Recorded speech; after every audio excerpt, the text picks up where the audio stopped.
All these college students come to an unknown island to spend their vacation. But soon, they discover strange things there that won't let them escape.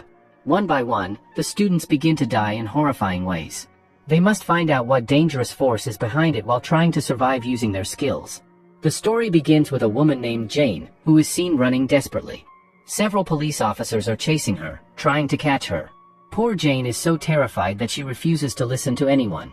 After running for a while, she becomes exhausted, haunted by the horrific things she's seen but unable to explain them. The officers eventually capture Jane and take her into custody. Once she's made comfortable, one of the officers begins interrogating her. He tells her that they need to know what really happened on the island she came from, because several college students' dead bodies have been found in a forest connected to that place. During the investigation, Jane was the only living person found there, which means she might know who killed them. But Jane, still traumatized, can't think straight and remains silent and fearful. The officers seem impatient and are ready to treat her harshly to make her talk, but Jane is too shocked to explain what she's witnessed. Whatever she saw on that island was beyond terrifying. The next day, a female officer advises the lead investigator to give Jane some time so she can recollect her memories. Jane is granted a day to rest, and by the next morning, she begins to remember what happened. She explains that a few weeks ago, she went to that same island with her friends. During college break, many students had planned this trip. Among them were two brothers, Tyler and Kyle. Kyle had a girlfriend named Ashley, and Jane was in a complicated relationship with Mark. They had broken up due to misunderstandings. Mark joined the trip hoping to talk things out and fix everything with Jane. Along with them was a local guide named Ken.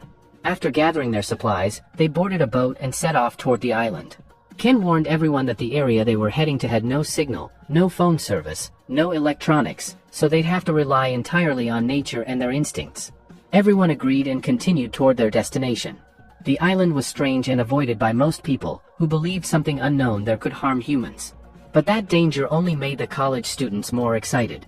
They thought it was all superstition and decided to explore it themselves, unaware that this bad decision would cost them their lives. After some travel, they finally reached the island, where Tyler's father already had a farmhouse built. Tyler's family was extremely wealthy, so the place was well maintained. Once they arrived, everyone began unpacking their belongings inside. Ashley walked over to Jane and told her she shouldn't have broken up with Mark. He was a good man who would never leave her. Misunderstandings happen, but they can be fixed. However, Jane was determined to start a new chapter in her life and didn't want to repeat her past mistakes. As they were talking near the house, they noticed a toy rolling on the ground by itself, as if someone had been playing with it before they arrived. They thought it was just a prank, but when Tyler picked up the toy, they saw the word revenge written on it. They had no idea what it meant, so they ignored it and went back to what they were doing. On the other side, Kyle and Mark were shown heading out together for a fishing trip. They had already planned in advance all the adventurous things they were going to do there, like fishing, setting up a barbecue, and chilling out all night. Everyone agreed to it and was super excited. But among them, everyone knew that Mark was feeling really down. He had recently broken up with his girlfriend, Jane, and he wished she would come back to him. Being a good friend, Kyle told Mark to let her go. He said, "She doesn't want to come back, man. You need to move on with your life." Kyle had become something of a love guru, trying to help his friend get through it. But Mark was stubborn. He couldn't just let go of Jane that easily. He said clearly that no matter what happens, he would get Jane back, even if he had to go to any extent to do it. After that, the story shifted to the present time, where Jane was inside a police station. Slowly, she began to remember everything that had happened to her and her friends on that island. She started explaining every detail to the officers. The whole plot unfolded from the point when all the friends first arrived on the island. Their instructor, Ken, was unloading supplies when he suddenly noticed another girl nearby. She introduced herself as Megan and said she had ended up there by mistake. Ken was surprised because he didn't know her, and she looked quite young and immature. So, Ken immediately brought her back to the group. Everyone was shocked to see such a young girl there with them on the island without anyone noticing. They started questioning her, where she came from and what her purpose was. Megan explained that she loved exploring different things, but her parents never let her go anywhere. So when she saw the group earlier, she wanted to join them on their island adventure. Eventually, she snuck onto their boat without anyone realizing it. Now, everyone had to decide what to do about her, but they were all in a fun mood, especially Tyler. He said, "Let her stay with us and enjoy." The others agreed, thinking they would just drop her home later, so there was nothing to worry about. Officially, the mysterious girl Megan became part of their group. Tyler was especially thrilled and began getting close to Megan, spending more and more time with her. That night, everyone followed the plan. They had dinner and partied. Some friends were outside preparing barbecue, while inside, Tyler was drinking heavily with Megan. After a few drinks, Tyler started getting close to her and took her to his room. Megan didn't resist, she seemed fine with it. They grew very close, and Tyler started asking her some personal questions. Megan told him that it was her first time and she was only a teenager. Hearing her age, Tyler was shocked and immediately backed off. He realized she wasn't mature yet, and it didn't feel right to continue. Despite his reckless nature, Tyler had his own principles. He told Megan to rest and went back to join his friends. The next morning came, but everyone still had a hangover. Ashley and Juice prepared breakfast for everyone, and they all sat together enjoying it. Everything seemed fine, they were having fun and making memories. But they had no idea that something terrifying was about to begin. That morning, they noticed Ashley's pet dog was missing. She was very attached to her dog and couldn't accept losing it. Without telling anyone, Ashley went into the forest to look for it. As she kept calling out for her dog and moving deeper into the woods, she suddenly saw something horrifying ahead of her. The sight was so terrifying that Ashley screamed at the top of her lungs. At the sound, the rest of the friends ran into the forest. Jane found Ashley and tried to calm her. Why did she scream like that? When Ashley pointed up at a tree, they moved closer and saw a truly terrifying sight. The caretaker's dead body, with the word evil written on it in blood. Someone had clearly murdered him. Nobody knew why, and that thought terrified them all because it could happen to them next. Mark and Kyle went off to figure out how to call for help. The island had virtually no signal, only a specific coastal spot could reach the Coast Guard, so if they were in serious trouble, they wouldn't be able to contact anyone from most places. Since a murder had occurred, they had to tell the police, so Mark and Kyle planned to take the boat toward the signal area and report everything. Tyler was furious. The caretaker had worked there for years and nothing like this had ever happened before. To keep everyone safe, all the women were sent to the farmhouse and told to keep windows and doors closed. Ashley, Jane, and Megan were terrified. They tried to block the moment out, but Ashley insisted on finding her dog. She'd had it for years and her parents had given it to her, and she couldn't leave it to die on the island. Jane kept warning her that going out now could be extremely dangerous and urged her to stay, but Ashley refused. Finally, Jane decided she and Megan would go look for the dog while a frightened Ashley stayed behind to rest. They all went out searching, because dogs tend to respond to sound, but this was a deep forest where noise doesn't carry well. Animal experts recommend relying on a dog's sense of smell in such conditions. Bring food items or clothing with your scent because the lost dog already knows your smell. If you think you're close, call out to the dog, and send searchers in multiple directions to increase the chances of finding it. If it gets dark and you can't continue, light a fire and keep shouting. Light often draws a lost dog in. These search tips were recounted during Jane's interrogation with the officers. After she finished explaining everything, the officers asked why, once they discovered a murder, they didn't leave the island immediately. What was the reason they stayed and waited? Jane then explained that after that horrifying moment, Kyle and Mark had gone toward the boat to establish a connection for help, but when they reached the shore, the boat was gone. Their only way off the island had completely vanished. Both of them were shocked, trying to figure out how that could even happen.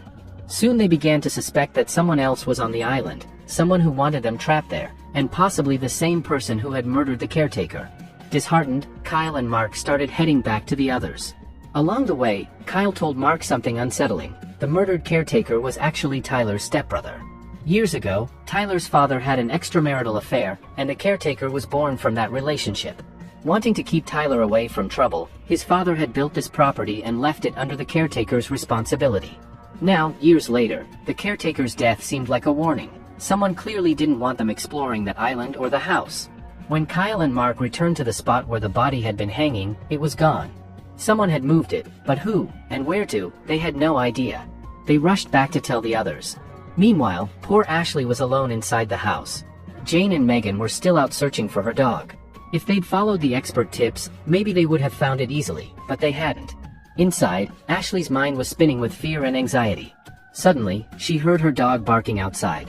Ignoring all warnings, she ran out and reached a large hot tub that could be heated by a control switch. On a nearby bench lay her dog's collar. Believing her pet had fallen into the water, Ashley impulsively dove in. But then, someone came by and sealed the hot tub shut, turning up the temperature. By the time Ashley realized what was happening, she was trapped inside. She struggled to escape, pounding at the lid, but it was too late. She didn't realize the lid wasn't that strong. She could have broken it or flipped the tub over if she had just moved differently. But panic clouded her mind, and within moments, she was gone. When Kyle and Mark finally came back to the house, Ashley was nowhere to be found. Everyone gathered and started searching the place. As they reached the hot tub, they saw the word "guilty" written across it. Opening the lid, they were horrified. Inside was Ashley's boiled body. Shocked and speechless, they pulled her out, unable to comprehend who could have done something so monstrous. First the caretaker, now Ashley. Someone was killing them one by one. Terrified, Tyler shouted that the island wasn't even that big, meaning the killer had to be one of them. But Mark, trying to stay rational, insisted they focus on survival. "If we can just find a way out, everything will be fine," he said, urging everyone to stay calm and think clearly. As they reached the house's entrance, they saw the same small doll from before spinning on the floor. This time, no one ignored it. Above the mirror near the door, another word was written in blood: innocence. Furious, Tyler grabbed the doll and threw it against the wall, shattering it. Suddenly, from deep within the forest, they heard a woman screaming, a chilling, mournful cry echoing through the darkness. That's when Kyle, who had been calm until now, finally lost his temper. As Kyle stepped forward to strike with a piece of wood, his foot caught in a snare, an animal trap set to catch wild creatures, and his leg was trapped in the mechanism.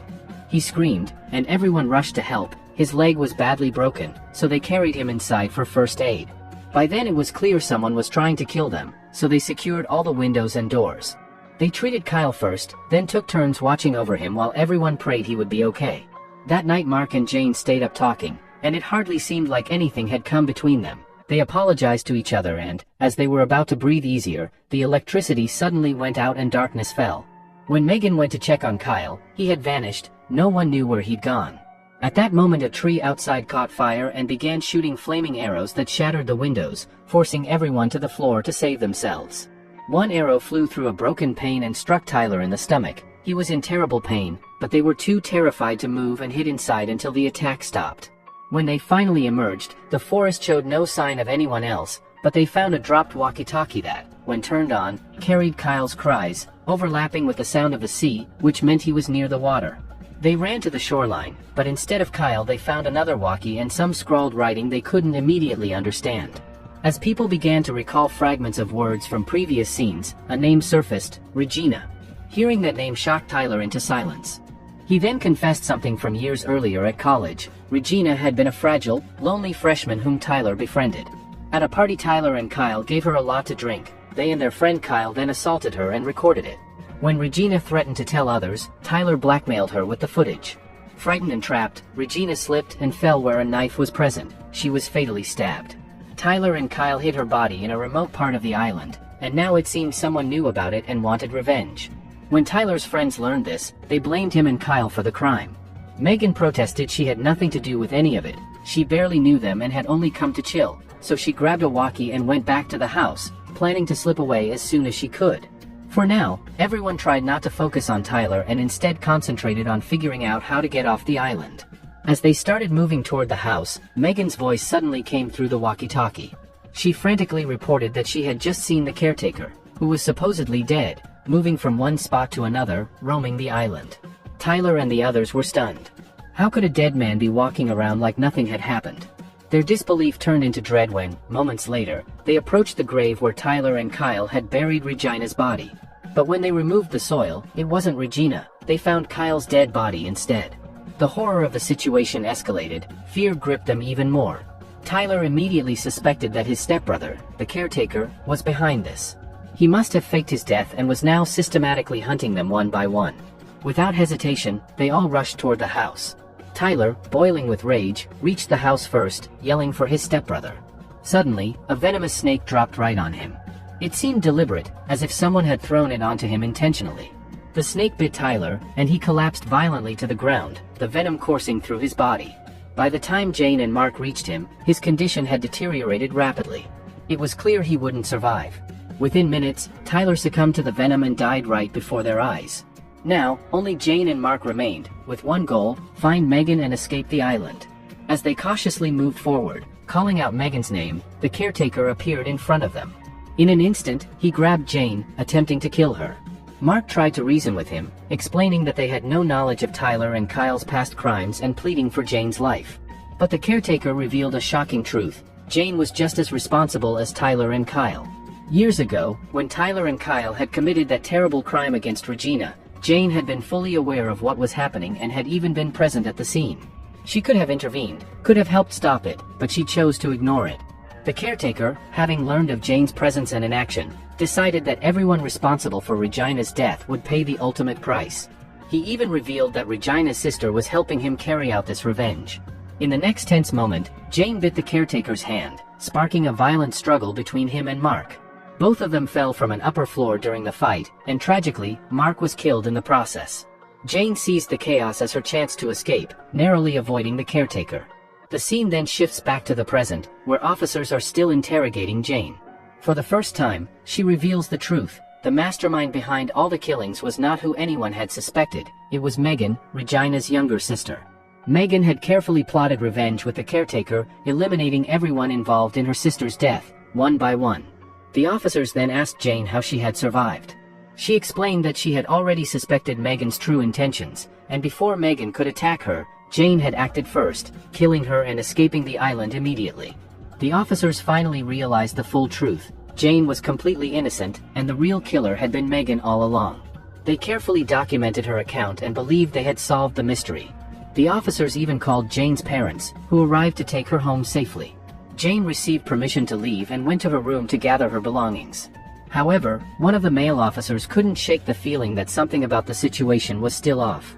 Jane seemed nervous, as if there was more than met the eye. As she packed, a female officer approached with questions.